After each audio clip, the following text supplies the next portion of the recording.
Welcome everyone. Today we're going to talk about sacred time. What is it? And why should it be important to you? And we're going to retire the Captain Time hat. So what will Garland wear in his head after this? Stay tuned.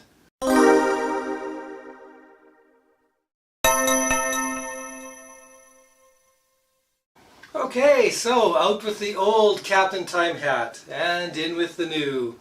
So I found this one recently at a shop and I fell in love with it, and I like the look of it a little better than the rounded bowler type in the other one. So this is the new Captain Time hat. You're amongst the first to see it. So what is sacred time and why should it be important to you? So sacred time doesn't apply to anything religious, although certainly if you want to make more time for that in your life, you could use it that way. Sacred time is time you treat as sacred. Time that you won't let anything else interfere with. Time that you defend ruthlessly. So sacred time works very well when there's something you would like to achieve that you've been unable to achieve in the past, and now you're going to set aside dedicated sacred time every week for it. This could be wanting to play a musical instrument. This could be writing a book.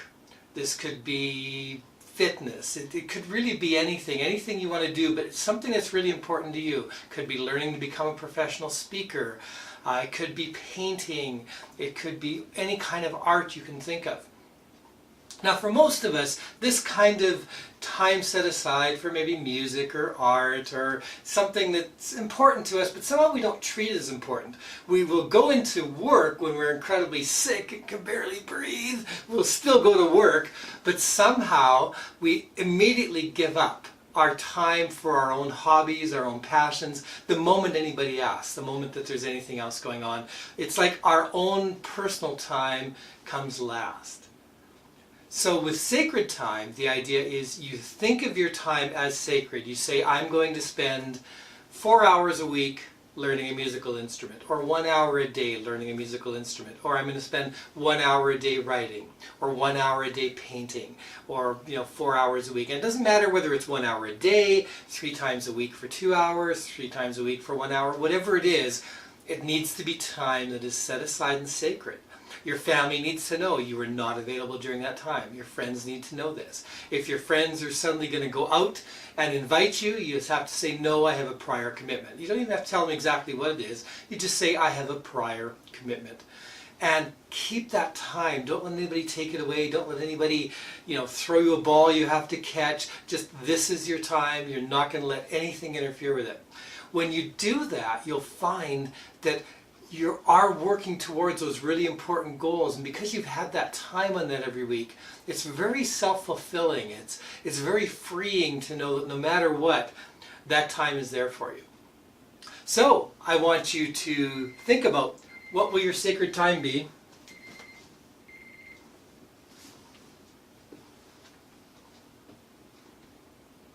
So I want you to think about, what is it you'd really, really like to accomplish? Something you've always wanted to do, a hobby, a passion, a skill you'd like to develop, something that's really important to you. Set aside some sacred time next week and stick to it. Defend it ruthlessly. Take no prisoners. Don't let anybody ever take this sacred time away from you, and let me know how it goes. Thanks for listening. Please hit the like and subscribe button to encourage me to create more videos like this. And tell me what other videos you'd like to see me talk about.